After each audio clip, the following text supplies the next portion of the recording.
Triveni Public School Gudivada was established in the year 1994. We train our students to be self-disciplined and punctual. Triveni has got a play school for kids with effective teaching techniques. We have got an excellent and dedicated teaching staff with 20 years experience who have taken it as a challenge to shape our students in right path. Students interact with teachers steadfast and aspire the treasure of knowledge. We also train our students with different teaching models to improve their mental ability. Our students have created sensational records in IMO, NSO, IOM, IOS, RMO, BITS, Olympiads, IIT, EAM CET, AIEEE, IIT and NIT. In the year 2007, Mr. Chukka Ramaya has introduced Spaces Institution with IIT Foundation, which enables our students to create wonders in their educational life. Triveni students are provided with updated technology and well-equipped computer labs. Our campus is under the surveillance of CCTV cameras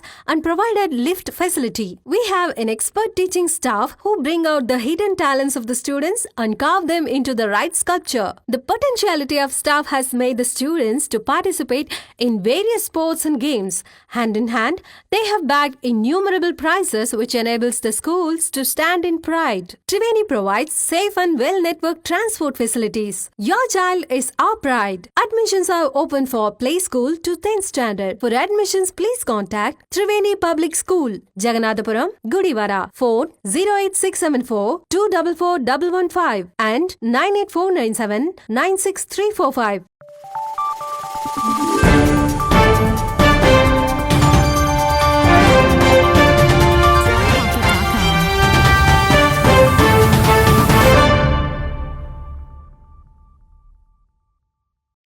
నమస్తే, welcome to Venus Gudivada. ముందుగా headlines.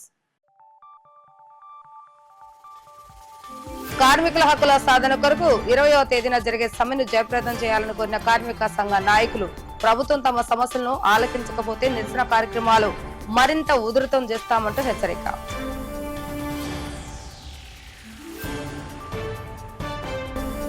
పగటి ఉష్ణోగ్రతలు 40 డిగ్రీలకు పైబడి నమోదు కావడంతో బయటకు రావాలంటేనే భయపడుతున్న ప్రజలు. తీవ్ర వడగాల్పులు వీచే అవకాశం ఉండటంతో ప్రజలు ఆరోగ్యం పట్ల జాగ్రత్త వహించాలని సూచిస్తున్న అధికారులు. ఎండ తీవ్రత రోజు రోజుకి పెరగడంతో పగటిపూట బయటకు రావాలంటేనే ప్రజలు భయపడే పరిస్థితులు నెలకొంటున్నాయి. గత వారం రోజుల నుండి పగటి ఉష్ణోగ్రతలు 40 డిగ్రీలకు పైబడి నమోదు కావడంతో వృద్ధులు, చిన్నపిల్లలు తీవ్ర ఇబ్బందులు పడుతున్నారు. రాబోయే మరో వారం రోజుల పాటు తీవ్రమైన వడగాల్పులు వీస్తాయని ప్రజలు అప్రమత్తంగా ఉండాలని వాతావరణ శాఖ అధికారులు హెచ్చరికలు జారీ చేయడం జరిగింది. ఇప్పటికే అధికారులు ఎల్లో అలర్ట్ హెచ్చరికలు జారీ చేయడం జరిగింది. వాతావరణ పరిస్థితులు అనుకూలంగా లేనప్పుడు వృద్ధులు, చిన్నపిల్లలు బయటకు రాకపోవటమే మంచిదని వైద్యులు సైతం సూచిస్తున్నారు.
గుడివాడ శ్రీ కన్యకా పరమేశ్వరి అమ్మవారి దేవస్థానం వద్ద ది గుడివాడ వాకర్స్ అసోసియేషన్ ఆధ్వర్యంలో వాకర్స్ అసోసియేషన్ మాజీ గవర్నర్ బొగ్గవరపు తిరుపతి సహకారంతో ఉచిత మజ్జిగ పంపిణీ కార్యక్రమాన్ని నిర్వహించారు.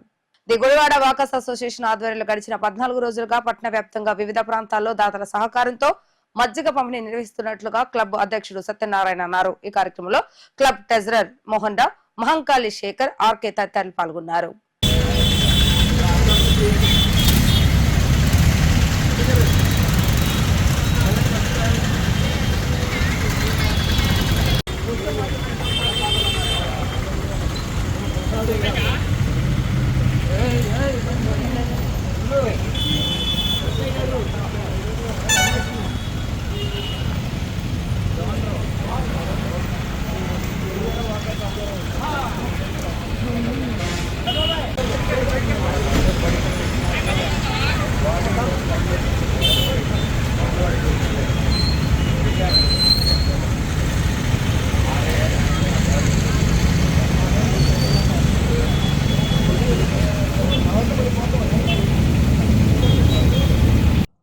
ఈరోజు గుడివాడ వాకర్స్ అసోసియేషన్ అధ్యక్షులు దర్శి సత్యనారాయణ గారి ఆధ్వర్యంలో ఈ కన్యకాపుర దేవస్థానంలో దాదాపు 10-15 రోజుల నుంచి మధ్య క్యాంప్ జరుగుతుంది. ఇంకా కూడా ఒక 20 రోజుల వరకు ఈ ఎండలు తగ్గే వరకు కూడా డైలీ కార్యక్రమం ఇక్కడే జరుగుతుంది. దీనికి మెయిన్ కారణం ఈ ఎండాకాలం. దీనికి ఎన్ని డ్రమ్ములు వచ్చినా వాటర్ సరిపోయే టైంలో మధ్యగా బాగా డిమాండ్గా ఉంది. ఇలాంటి కార్యక్రమాలు సత్యనారాయణ గారి ఓపికతో ఎన్ని మంచి మంచి కార్యక్రమాలు జరుగుతున్నాయి. ఇలాంటి కార్యక్రమం నడిబొడ్డున ఉంది శరత్నాయక్ సెంటర్లో. దీంట్లో ఇక్కడ ఉండటం అంటే చాలా కష్టం. మధ్యగా పంపిణీ చేయటం అంటే ఇలాంటి కార్యక్రమానికి చేసిన పెద్దలందరికీ ధన్యవాదాలు చెప్తాను. ఈ గుడివాడ వాకర్స్ అసోసియేషన్ వారి ఆధ్వర్యంలో ఈరోజు మధ్య క్యాంపు 14వ రోజు నిర్వహించబడుతుంది. ఈ క్యాంపుకి మా క్లబ్లో భీష్మాచార్యులు అంటే ఆయన మా అసోసియేషన్ పుట్టినప్పటి నుంచి ఆయన మా క్లబ్లో ఉంటూ మా క్లబ్ యొక్క ఆదరాభిమానాలన్నీ చూసుకుంటా ఉన్నటువంటి శ్రీ బొగ్గవరపు తిరుపతి గారు ఈరోజు దాతగా ఉన్నారు. ఆయన ఈరోజు మధ్య క్యాంపు నిర్వహించడానికి ఆయన ప్రముఖ కారకులు. మా ఈ వాసవి చౌక్ నందు వాసవి కన్యకా పరమేశ్వరి దేవస్థానం ఆవరణలో మేము ఈ మధ్య క్యాంపుకి నిర్వహిస్తున్నాము. ఈ మధ్య క్యాంపుకు ఆర్కే యువసేన ఆర్కే గారు, అలాగే మా పామర్తి కేశవరావు గారు, బొగ్గవరపు తిరుపతి గారు, చంద్రశేఖర్ గారు, అలాగే ప్రసాద్ గారు, వీరశేఖర్ గారు వీళ్ళందరూ వచ్చారు. ఈ మధ్య క్యాంపుని అందరూ సద్వినియోగం చేసుకోవాల్సిందిగా కోరుతున్నాం. అందరికీ నమస్కారం అండి. మరి ఈరోజు ది గుడివాడ వాకర్స్ అసోసియేషన్ ఆధ్వర్యంలో మరి దాత బొగ్గవరపు తిరుపతి గారు మనందరికీ సుపరిచితులు. మరి ఎండ వేసవి ఎక్కువగా ఉండడం వల్ల మరి గుడివాడ వాకర్స్ అసోసియేషన్ ఆధ్వర్యంలో ప్రతిరోజు మరి రోడ్ల మీద ప్రయాణించే ప్రజలకు కానీ వాహనదారులకు కానీ ఎండ తీవ్రత ఎక్కువగా ఉండడం వల్ల ఆఖరికి గ్లాస్ మంచినీళ్ళు తాగడం కూడా పరిస్థితి ఉందంటే పాపం మానవతా హృదయంతో మరి వాకర్స్ అసోసియేషన్ వారి ఆధ్వర్యంలో అలాగే దాతలు బొగ్గవరపు తిరుపతి గారి ఆధ్వర్యంలో చల్లటి మజ్జిగ మరి అందించడం జరుగుతుంది. కేవలం మానవ సేవే మాధవ సేవ అనే నినాదంతో ముందుకెళ్తున్న గుడివాడ వాకర్స్ అసోసియేషన్ వారికి, అలాగే మరి ఎప్పటి నుంచో మరి సేవా తత్పరుడు మానవతావాది మరి బొగ్గవరపు తిరుపతి గారు ఇలాంటి ఎన్నో సేవాకారాలు చేసుకుంటూ ముందుకు వెళ్తున్నందుకు గుడివాడ పట్టణ ప్రజల తరపున మరి మా తరపున మా హృదయపూర్వక ధన్యవాదాలు తెలుపుకుంటున్నాం. జై హింద్. కార్మిక హక్కుల సాధన కోసం మే 20వ తేదీ నిర్వహించే దేశవ్యాప్త సమ్మెను ప్రతి భవన నిర్మాణ కార్మికుడు జయప్రదం చేయాలని భవన నిర్మాణ కార్మిక సంఘం నాయకులు విజ్ఞప్తి చేశారు. గురువార సిపిఎం కార్యాలయంలో ఈ నెల 20వ తేదీ నిర్వహించనున్న సమ్మెకు సంబంధించి సన్నాహ సభను నిర్వహించారు.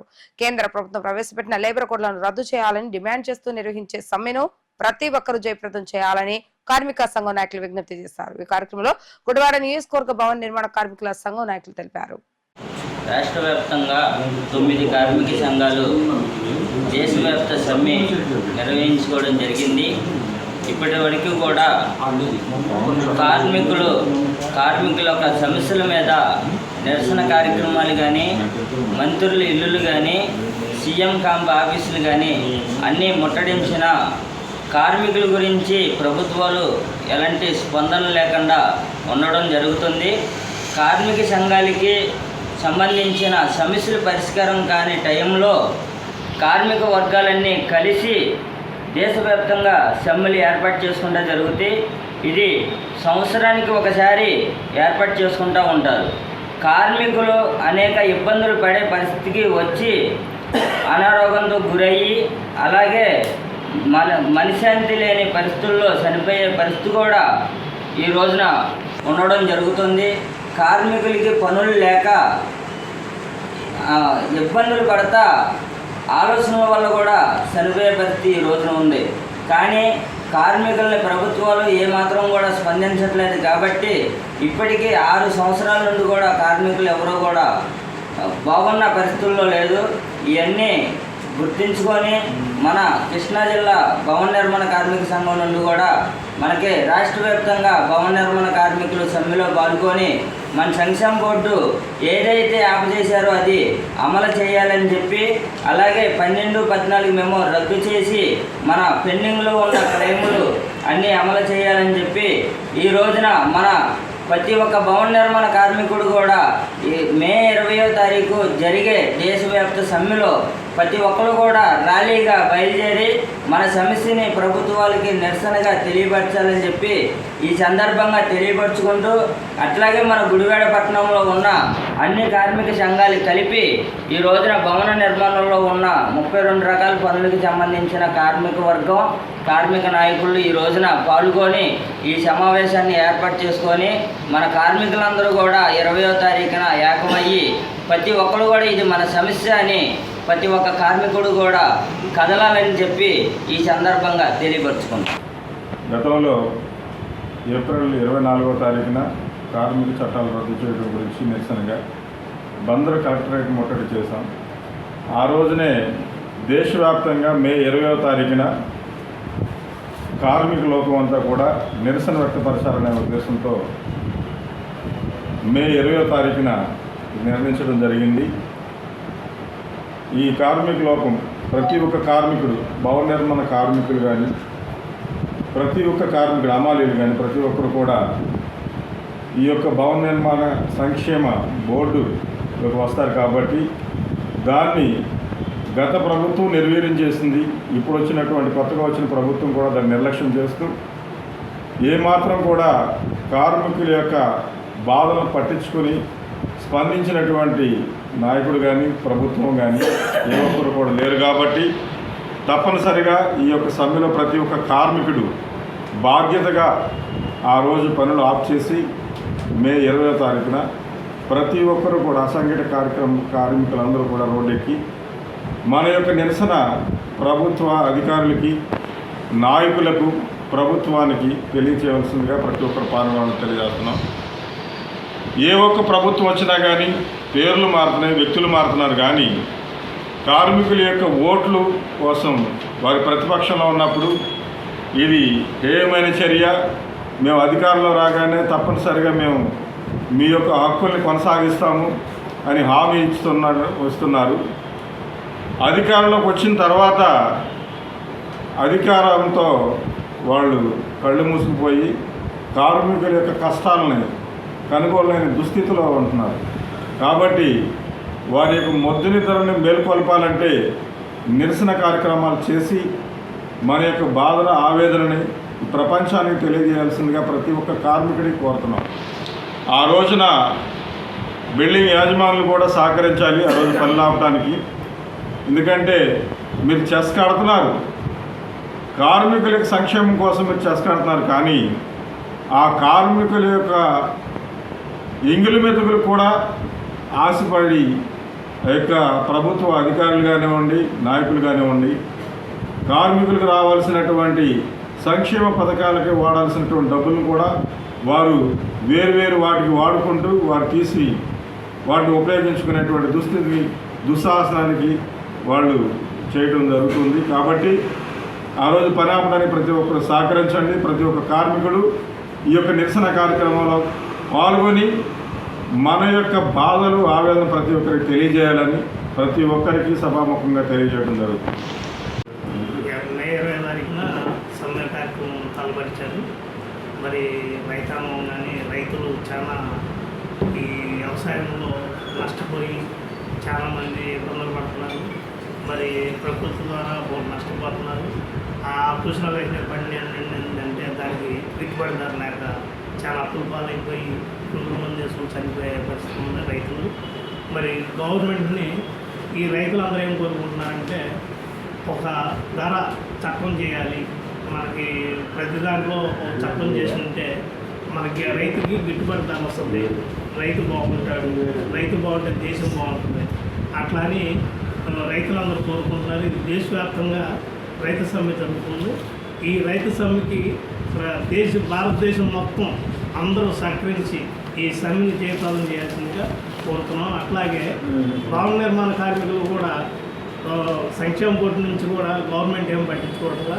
దాంట్లో 32 రకాల కార్మికులు ఉన్నారు. ఆ 32 రకాల కార్మికులు కూడా అన్యాయం జరుగుతుంది.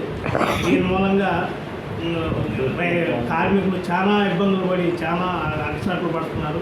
కాబట్టి రాష్ట్ర ప్రభుత్వాలు, కేంద్ర ప్రభుత్వాలు దీని గురించి నిర్ణయం తీసుకొని ఈ కార్మిక చట్టాలు 12-14 జీవోని రద్దు చేసి బోర్డుని పునరుద్ధరించి కార్మికులకి సంక్షేమ పథకాలు అందించాలని ఉన్న పెండింగ్ క్లెయిమ్లన్నీ పెంచాలని కార్మికులందరూ కోరుకుంటున్నారు. మరి గత ప్రభుత్వాలు ఏం చేయలేకపోయింది, ఇప్పుడు వచ్చే ప్రభుత్వం కూడా మన ఉమ్మడి ప్రభుత్వం కూడా వచ్చి ఏం చేయట్లేదు. మనకు కావాల్సింది కార్మికులకు న్యాయం చేయాలని కోరుకుంటున్నాం. ఈ కార్మికుల గురించి కూడా పట్టించుకొని గవర్నమెంట్ మాకు న్యాయం చేయాలని కోరుకుంటున్నాం. టీబీ వ్యాధి నిర్మూలన కొరకు రాష్ట్ర ప్రభుత్వ ఆదేశాల మేరకు ప్రత్యేక చర్యలు చేపట్టడం జరిగిందని టీబీ నివారణ సంస్థ సూపర్వైజర్ ఆరోగ్యం తెలియజేశారు. తమ సిబ్బంది గ్రామాల్లో, పట్టణాల్లో ఇంటింటికి సర్వే నిర్వహిస్తూ టీబీ వ్యాధితో ఎవరైనా ఇబ్బంది పడుతూ ఉంటే అటువంటి వారిని గుర్తించి వారికి ఉచిత వైద్యం అందించడంతో పాటు ప్రభుత్వం నుండి అందుతున్న సహాయ సహకారాలు కూడా వారికి అందచేయడం జరుగుతుందని తెలియజేశారు. ఎవరైనా టీబీ వ్యాధితో ఇబ్బందులు పడుతూ ఉంటే అటువంటి వారు వెంటనే గుడివాడ ప్రభుత్వ ఏరియా హాస్పిటల్కు వచ్చి వైద్య పరీక్షలు చేయించుకోవాలని, దీనిపై నిర్లక్ష్యంగా ఉండటం మంచిది కాదంటూ ఆయన సూచించడం జరిగింది. మన భారతదేశంలో ఎన్నో రకాల వ్యాధులు ఉన్నాయి. అయినప్పటికీ వాటిల్లో ప్రధానంగా మరి టీబీ అనేది, ట్యూబెర్క్యులోసిస్ క్షయవ్యాధి అనేది మన దేశాన్ని పీడిస్తున్న ఒక వ్యాధి అని చెప్పుకోవచ్చు. ఆ వ్యాధి ఒక వ్యక్తి నుండి ఒక వ్యక్తికి అంటువ్యాధిగా, డ్రాప్లెట్ ఇన్ఫెక్షన్గా జరుగుతుంది. అయితే మన భారతదేశంలో ఈ వ్యాధి ఎక్కువగా ఉండటం వల్ల మన నరేంద్ర మోడీ గారు ఇది ఎలా నిర్మూలించాలని ఆలోచించి 2025 ఈ టీబీ రహిత దేశంగా చేయాలని ఆయన యొక్క ఉద్దేశం అయ్యి ఎన్నో అవగాహన కార్యక్రమాలు ఏర్పాటు చేయడం జరుగుతుంది. ఈ విధంగా చూస్తే మన భారతదేశంలో రోజుకు వచ్చే ప్రతి 3 నిమిషాలకు 2 చనిపోవడం జరుగుతుంది ఈ యొక్క టీబీ వ్యాధి వల్ల. మరి ఈ విధంగా పరిస్థితులు ఎంతోమంది చూస్తే, కొంతమంది తండ్రి చనిపోతే లేదా తండ్రికి టీబీ వ్యాధి కనుక వస్తే ఇంటిల్లిపాది ఆ యొక్క స్కూల్ కూడా పిల్లలు వెళ్లకుండా ఇంట్లో ఉండిపోవడం జరిగిపోతుంది, ఏదో పనికి వెళ్ళాల్సి పోషించాల్సి కాబట్టి. అలాంటి పరిస్థితులు అదే రీతిలో ఒకవేళ భర్తకి టీబీ వస్తే భార్య వదిలేసి వెళ్ళిపోయే పరిస్థితులు ఉన్నాయి. ఇలాంటి పరిస్థితులు మన భారతదేశంలో మనం చూస్తున్నాం. అందుకని ఈ టీబీ అనేది నిర్మూలించాలి, ఇలాంటి పరిస్థితులన్నీ మన భారతదేశంలో లేకుండా చేయాలి అనే ఉద్దేశంతోనే మరి ఈ యొక్క కార్యక్రమంతో మరి ముందుకెళ్ళడం జరుగుతుంది. మన భారతదేశంలో మన ప్రధానమంత్రి గారు 2025 టీబీ రహిత దేశం చేయాలి అనే కృతనిశ్చయంతో ఉన్నారు ఆయన. ఆ విధంగానే టీబీ వారోత్సవాలు అనేది మేము ఏర్పాటు చేయడం జరిగింది. అన్ని కొన్ని ప్రాంతాల్లో అవేర్నెస్ చేయడం, సమ్న ఏరియాకి వెళ్ళి అవేర్నెస్ చేసి వాళ్ళలో టీబీ గురించి వివరించి ఆ టీబీని ఎలా ఐడెంటిఫై చేసుకోవాలి, ఏ లక్షణాలు ఉంటే టీబీగా నిర్ధారించుకోవాలి, అంటే సస్పెక్ట్ని ఐడెంటిఫై చేయాలనేది మేము ఏర్పాటు చేయడం జరిగింది. మరి ముఖ్యంగా ఈరోజు చూస్తే మరి టీబీని ఎలా ఐడెంటిఫై చేయాలి. టీబీ అనేది 2 రకాలు ఉన్నాయి. పల్మనరీ టీబీ ఉంది, ఎక్స్ట్రా పల్మనరీ టీబీ ఉంది. పల్మనరీ టీబీ అనేది లంగ్స్కే వస్తుంది, అది 85% లంగ్స్కి వస్తుంది. ఎక్స్ట్రా పల్మనరీ అనేది 15% ఉంటుంది. అంటే ఎక్స్ట్రా పల్మనరీ వచ్చేటప్పటికి శరీరంలో ఏ అంటే లంగ్స్ కాకుండా ఏ భాగానికైనా టీబీ రావచ్చు. ఒక తల వెంట్రుకలకు, చేతి, కాళ్ళు, గోళ్ళకు తప్ప టీబీ అనేది ఏ పార్ట్కైనా రావచ్చు అని తెలియజేయడం జరుగుతుంది. మరి నిజంగా మన ఎక్కువ పర్సెంట్ 85% ఊపిరితిత్తులకు వస్తుంది. ఊపిరితిత్తులకు వచ్చిన దాని ద్వారానే దగ్గిన, తుమ్మిన ఎదుటి వ్యక్తులకి టీబీ వచ్చే ఛాన్సెస్ చాలా ఎక్కువగా ఉంది. ఒక వ్యక్తిని కనుక టీబీ వచ్చిన వ్యక్తిని మనం అలా వదిలేస్తే 10 నుండి 15 మందికి అంటిస్తాడు ఆ యొక్క వ్యక్తి. అందుకనే మనం ఎంతోమంది ఇప్పుడు ఆశా వర్కర్లు, ఏఎన్ఎంస్, ప్రతి మెడికల్ ఆఫీసర్స్ వీళ్ళందరూ కూడా ప్రతి వాళ్ళు ప్రయాసపడుతున్నారు. టీబీ ఇలాంటి ప్రాబ్లం ఉంది, దీని గురించి మనం ఏ విధంగా అచీవ్ చేసుకోవాలి, ఇలాంటి ఒక వ్యక్తిని కనుక మనం వదిలేస్తే ఈ విధంగా స్ప్రెడ్ అవుతుంది కాబట్టి ఆ వ్యక్తి మనకి విఐపి లాగా పట్టుకొని అతనికి 6 నెలల పాటు ట్రీట్మెంట్ ఇస్తున్నాం. 6 నెలలు కరెక్ట్గా కనుక ట్రీట్మెంట్ తీసుకుంటే కంప్లీట్ క్యూర్ అవుతుంది. మరి ఇప్పుడు ఒక వ్యక్తి కనుక 2 వారాల నుంచి దగ్గు, 2 వారాల నుంచి జ్వరం రావడం, ఆకలి మందగించడం, బరువు తగ్గిపోవడం, చెమటతో పాటు రక్తపు జీరపడడం, ఇలాంటి లక్షణాలు కనుక ఉంటే అతనికి టీబీ కావచ్చామని మన ఏరియా హాస్పిటల్ గుడివాడ నందు పరీక్ష చేస్తున్నారు. ఆర్టీపీసీఆర్ అని కొన్ని లక్షల రూపాయలైన మిషన్ ద్వారా ఆ టెస్ట్ చేయించడం జరుగుతుంది.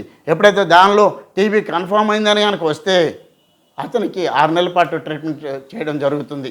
మరి ఈ 6 నెలల్లో మరి ఆ పేషెంట్కి కూడా 500 చొప్పున, నెలకి 500 చొప్పున గవర్నమెంట్ ఫ్రూట్స్ కానీ అయినా తినటం కోసం ప్రొవైడ్ చేయడం జరుగుతుంది. 6 నెలల పాటు అంటే 3000 సుమారు ఇస్తున్నారు. అదే రీతిలో ఆ పేషెంట్ కనుక ట్రీట్మెంట్ వాడిస్తున్న వాళ్ళకి కూడా 1000 రూపాయలు పారితోషికంగా ఇవ్వడం జరుగుతుంది. అదే రీతిలో ఆ పేషెంట్ని ఎవరైతే మొబిలైజ్ చేసి ఏ ఆశా వర్కరో ఏఎన్ఎంఓ లేకపోతే కమ్యూనిటీ హెల్త్ వర్కరో ఎవరైనా సరే పంపిస్తే అతనికి కూడా ఒక 500 ఇవ్వడం జరుగుతుంది.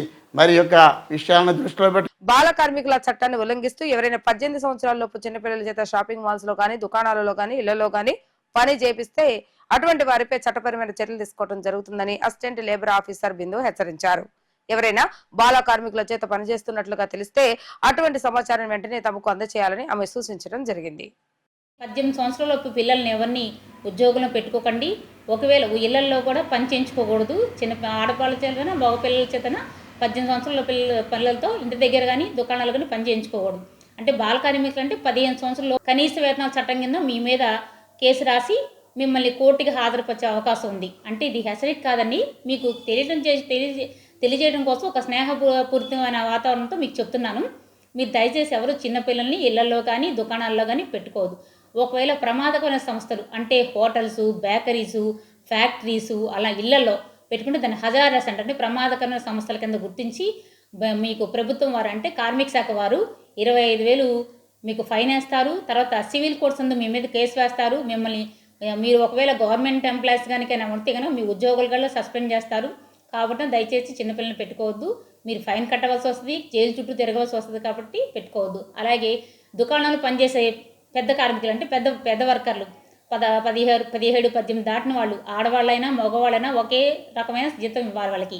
దానికి లేబర్ యాక్ట్ ప్రకారం ప్రతి డిజిగ్నేషన్ అంటే ప్రతి క్యాడర్కి ఇంత శాలరీని మా కార్మిక చట్ట ప్రకారం ఉంటుందండి. మీరు దాని ప్రకారమే వాళ్ళందరికీ వేతనాలు ఇవ్వాలి. అలా ఇవ్వని పక్షంలో వాళ్ళు వచ్చి మా దగ్గర ఫిర్యాదు చేసినా మేము కానీ మా పై అధికారులు ఇంకా నేను assistant labour officer, next assistant commissioner of labour, deputy commissioner of labour, joint commissioner of labour ఎవరైనా సరే వచ్చి అలా గుర్తించినట్లయితే మీ మీద కేసు నమోదు చేసి మీకు ఫైన్ వేసే అవకాశం ఉంటుంది. కాబట్టి సమాన పనికి సమాన వేతనం ఇద్దరికి, స్త్రీ పురుషులు ఇద్దరికి సమానంగా ఇవ్వండి. కార్మిక చట్టం ఉన్న ప్రకారం ఇవ్వండి. అలాగే పబ్లిక్ హాలిడేస్ కొన్ని డిక్లేర్ చేసి గవర్నమెంట్ ఇస్తుందండి, కార్మిక శాఖ డిక్లేర్ చేస్తుంది. ఎవ్రీ ఇయర్ 5 సాధారణ సెలవులు, 5 నేషనల్ హాలిడేస్, ఫెస్టివల్ హాలిడేస్, పండుగ సెలవులు మర్చిపోయినండి, పండుగ సెలవులు, సాధారణ సెలవులు ఇస్తుంది. అవి ఖచ్చితంగా దాంతోపాటుగా మీరు మిగతా సెలవులు మీకు వారికి అనుకూలమైన సెలవులు కూడా ఇంకా ఇవ్వాల్సి ఉంటుంది. అలాగే వీక్లీ ఆఫ్ ఖచ్చితంగా వర్కర్కి వీక్లీ ఆఫ్ ఇవ్వాలి. 8 గంటల మించి ఏ వర్కర్నైనా అమ్మాయిలైనా అబ్బాయిలైనా ఏ వర్కర్నైనా మీరు పని చేయించకూడదు. దుకాణాల్లో 8 గంటలే ఉండాలి. ఓవర్ టైం చేస్తే ఓవర్ టైం వాళ్ళకి ఛార్జెస్ మీరు పే చేయాలి. కాబట్టి దుకాణాల సంవత్సరం వరకు నేను మరొక్కసారి తెలియజేసేందుగా మీరు వర్కర్స్ని ఇబ్బంది పెట్టి తర్వాత మీరు ఇబ్బంది పడద్దు, మమ్మల్ని ఇబ్బంది పెట్టద్దు. దయచేసి ఈ విషయాన్ని గమనికలో పెట్టు. వార్తలు ముగించే ముందు హెడ్లైన్స్ మరొకసారి. కార్మికుల హక్కుల సాధన కొరకు 20వ తేదీన జరిగే సమ్మెను జయప్రదం చేయాలని కోరిన కార్మిక సంఘ నాయకులు ప్రభుత్వం తమ సమస్యలను ఆలకించకపోతే నిరసన కార్యక్రమాలు మరింత ఉధృతం చేస్తామంటూ హెచ్చరిక.